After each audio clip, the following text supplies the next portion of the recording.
does not agree with the theoretical value does not agree with the experimental value. Okay, so it was corrected by Laplace. So today we will discuss Laplace's correction. Write down Laplace's correction.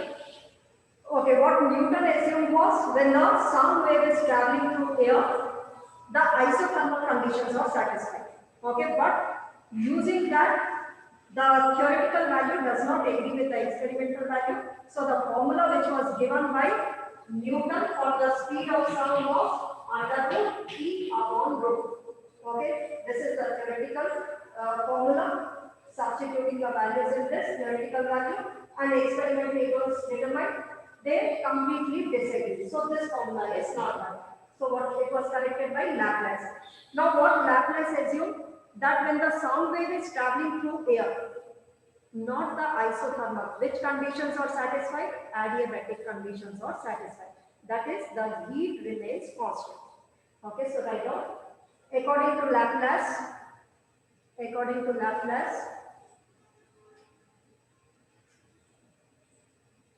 when sound propagates through air,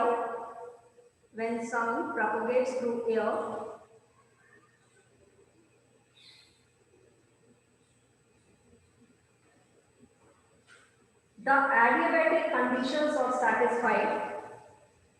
The adiabatic conditions are satisfied, not the isothermal. The adiabatic conditions are satisfied, not the isothermal.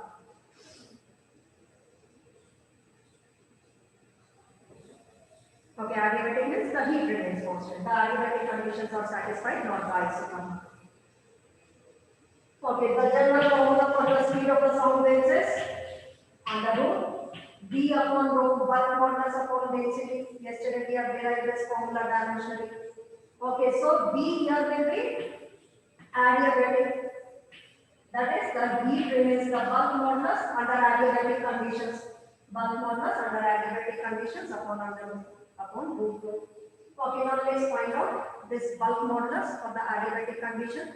Now the adiabatic equation is P raised to the power gamma is constant. We have already discussed this equation in thermodynamics. So PV raised to the power gamma is constant. Let us differentiate this equation. P as such, differentiation of V raised to the power gamma, V raised to the power gamma minus 1. Which factor we have differentiated? V.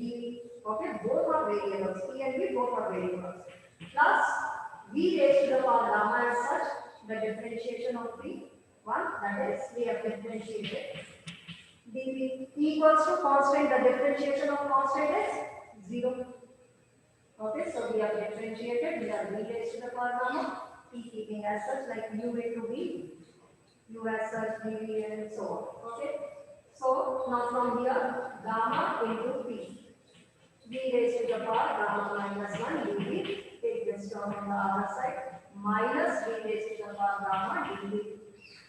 Gamma into P is equal to minus V raised to the power gamma upon V raised to the power gamma minus 1 dV into dV.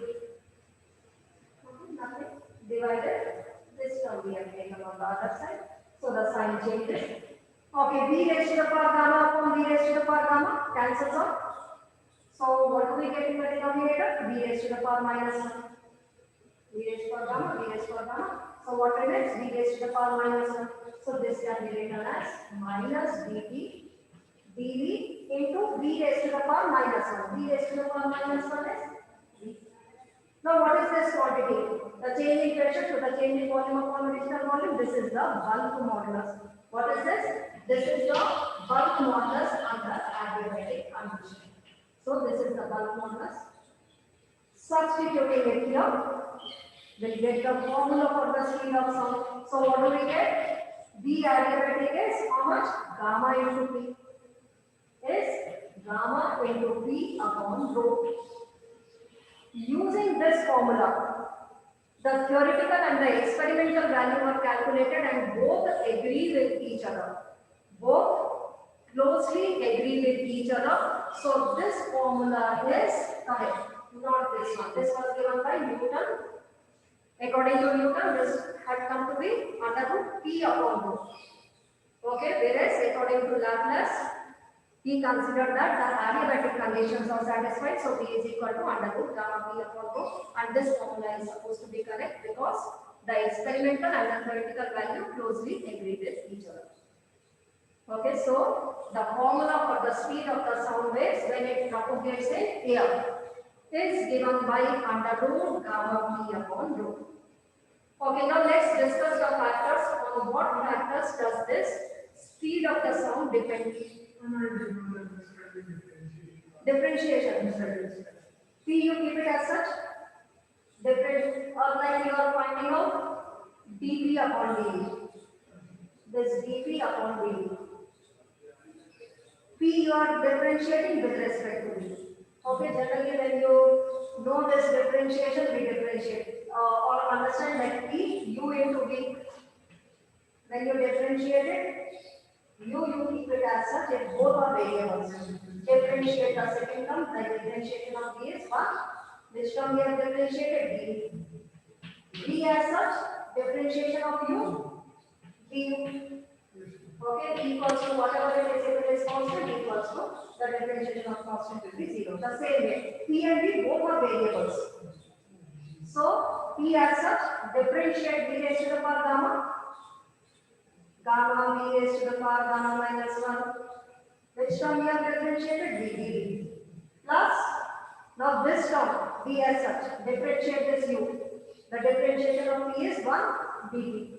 Differentiation of constant is 0. Yeah? Okay. Okay, now let's study the factors on which the speed of the sound depends.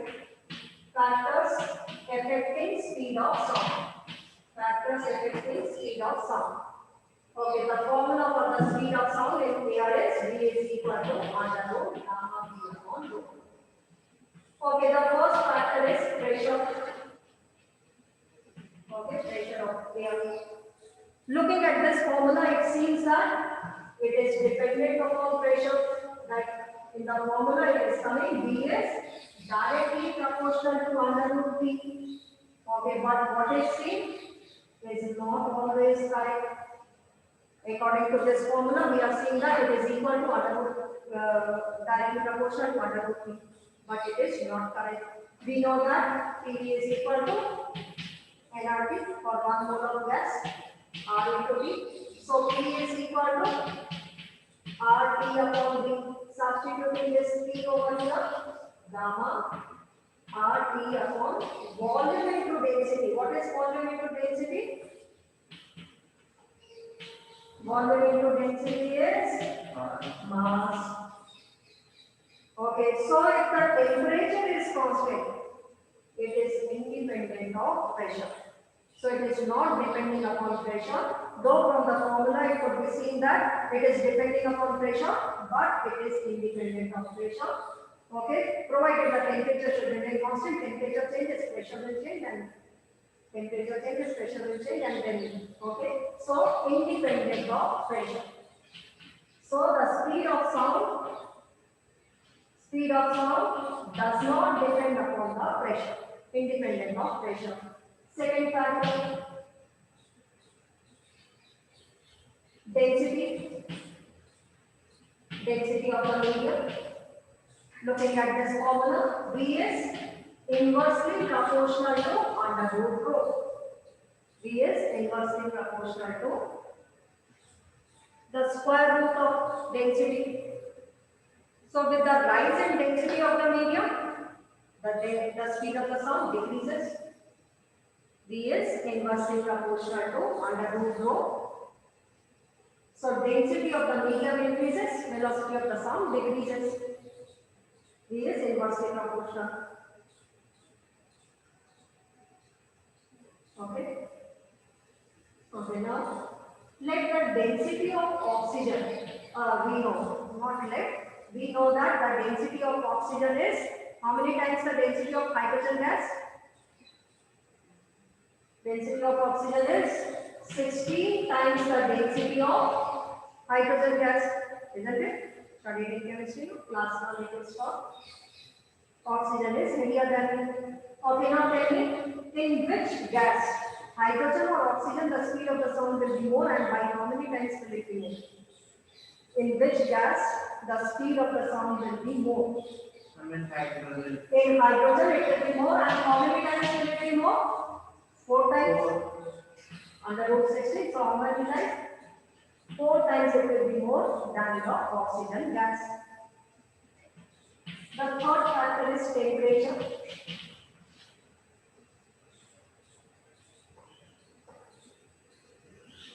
Looking at this formula, how is the speed dependent upon?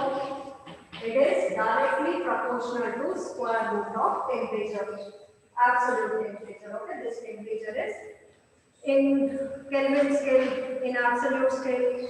So V is directly proportional to absolute temperature. So the speed value of the sound will be more on a day in summer or on a winter day.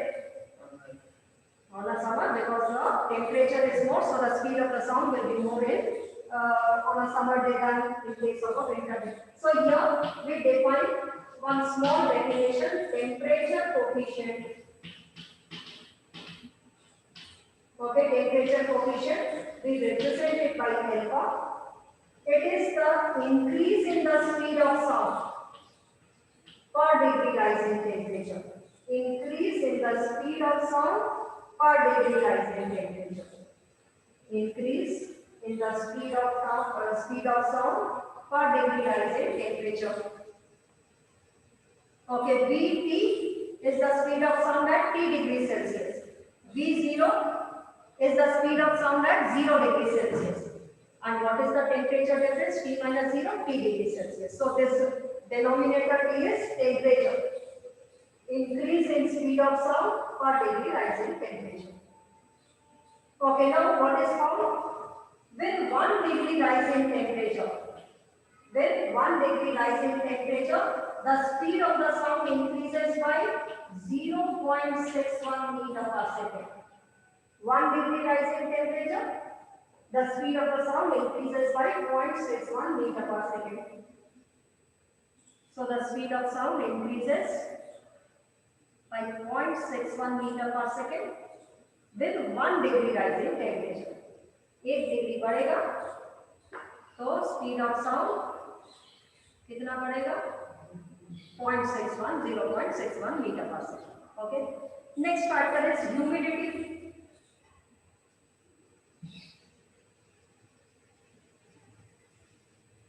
Okay, three factors we have discussed: pressure, density, and temperature. Now the fourth is humidity. Humidity means the presence of water vapor in the atmosphere. We call it as humidity. More water vapor, more moisture in the atmosphere, more humid is the air. Okay, and the humid air has less density than the dry air. Humid air का density कम होता है.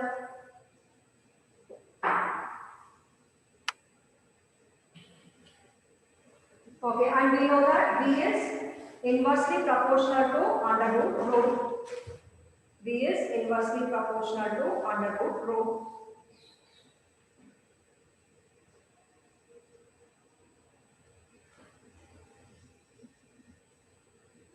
Write down humidity decreases the density and V is inversely proportional to the density of the medium. Humidity decreases the density. So tell me, in dry air or in moist air, in the humid air or in moist air, that the speed of the sound will be more? कौन सा? Density decrease होता है. तो speed कहाँ पे ज्यादा होगा? Humid air में ज्यादा होगा. डेंसिटी कम हो गया है कि नहीं? Density of, you can write here, density of humid air is less than the density of dry air. Density कम हो गया तो स्पीड क्या हो गया? बढ़ गया है कि नहीं? अंदर वो inversely proportional to, so the speed of the sound will be more in humid air than in dry air. So the speed of the sound increases with the humidity. Why? Because the presence of humidity decreases the density of air. Okay, next factor, one last factor, wind velocity. Okay, wind velocity also affects the speed of sound, wind velocity also affects the speed of sound. Suppose this is the direction of the speed of sound and this is the direction of the wind velocity which is making an angle theta. Wind velocity you can resolve along the speed of sound. How much it would be? W cos theta.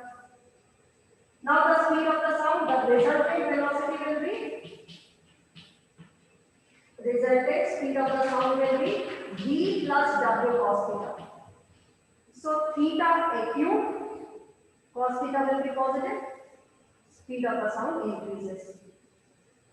Theta obtuse, cos theta is negative.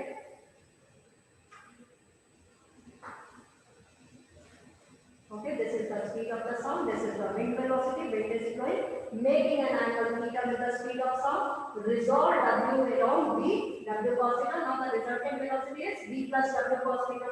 So, here if theta is acute, less than 90 degree, cos theta is positive.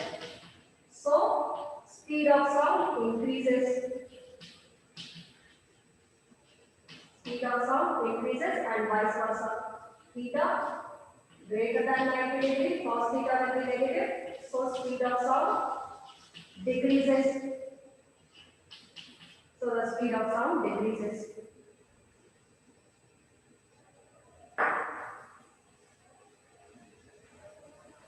Okay, so these are the factors which affect the speed of sound.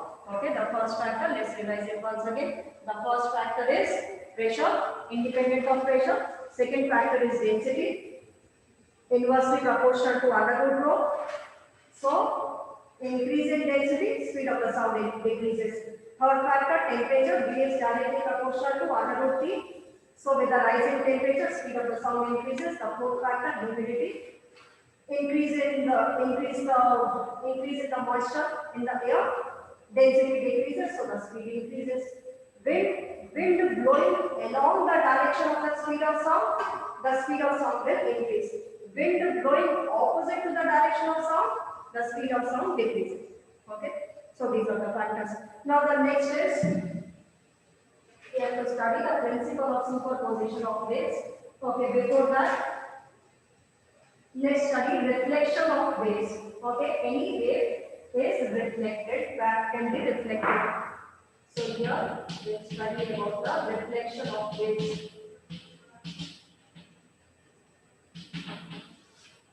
Okay, in a string, which type of waves are formed? Transverse waves are formed. Okay,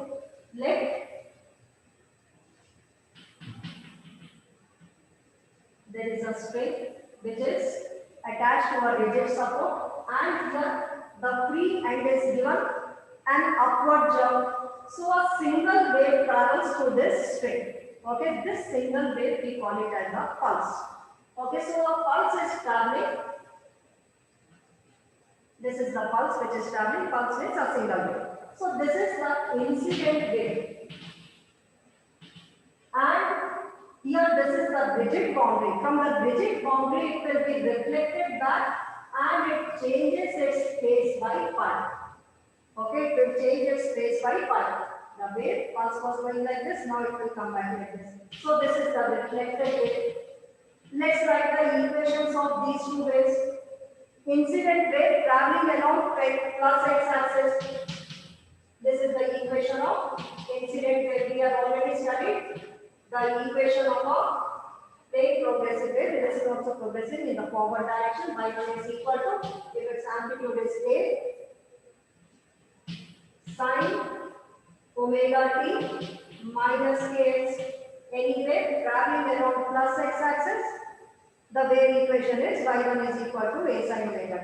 Okay, the wave which is reflected back. The reflected wave has an equation. It is moving along minus x-axis. Substitute here minus x, so it will become omega t plus kx. So a sine omega t plus kx, and it is changing its phase by pi. Its phase is changing by pi. So plus pi. Sin theta plus pi is minus sin theta. So this can be written as minus a sine omega t plus kx. This is the reflected wave equation. Okay, so any wave, whether it is a sound wave, that is also reflected. The sound wave follows the same laws of reflection as the reflection of the light waves. The laws of reflection we have already studied. Class, I think nursery also know it is taught. The first law of reflection is angle of incidence is equal to angle of reflection. Second law, incident ray, reflected ray, and the normal at the point of incidence all lie in the same place. So the sound waves also follow the same laws of reflection. Okay, so here it is the wave in a string. If it is a sound wave, that will also be reflected back as I am speaking. It will be reflected back from the front wall. Okay, so any wave. Okay, so this is the reflection from a rigid boundary. How is the boundary? Rigid boundary. Okay. Now, it can also be reflected from an open boundary. Now, what is the open boundary? Suppose there is a loop over here. The wave is traveling. Okay, when it is reflected back, obviously it will travel along minus x-axis, but it doesn't change its phase. Its phase will remain the same. So, from the open boundary, such a boundary we call it as the open boundary. So, from the open boundary, it doesn't change its phase.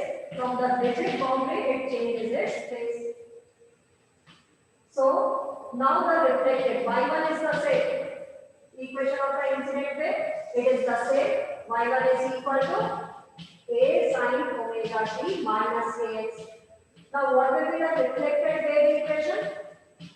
A sin omega t plus kx plus 0 degree, that is a sin omega. So, this is the reflected wave equation. Okay. It can be reflected from the rigid boundary. When it reflects from the rigid boundary, it changes its phase by phi. It can be reflected from the open boundary, like there is a loop to which the string is connected. So the loop will rotate and it will reflect the wave back along the same phase. Okay, but it is traveling along minus x-axis. So whenever the wave travels along minus x-axis, the argument sign will become omega t plus kx. If plus is coming over here, it means the wave is traveling along minus x-axis. Minus is coming here, it means the wave is traveling along plus x-axis. Okay, so these are the equations of the reflected wave. Okay, now here we'll study the principle of superposition of waves. Principle of superposition of waves.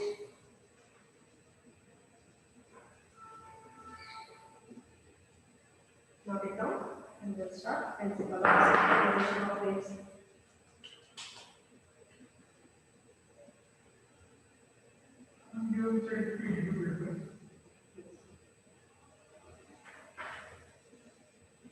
You will get it in the result of mass. You can see it in your result. Okay, here some of the students not submitted your physics file or the other subject files. Kindly submit it because there are 30 marks for it. The physics, those who have not submitted, I am calling out their names. Those who are listening, they can convey the message to the students whose names are called out. Arnav Singh Hada, Mannat Singh Kohli, Mithul Jain, and Shruti Unyal, Sujal Sukheja. These 4-5 students have not submitted the physics file. There are marks for this file, otherwise you will be given 0. So better come and submit your files or the project. Okay, otherwise 0 mark.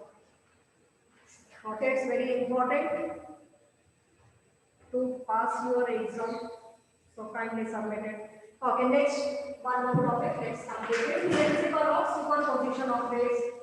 Write down principle of superposition of waves.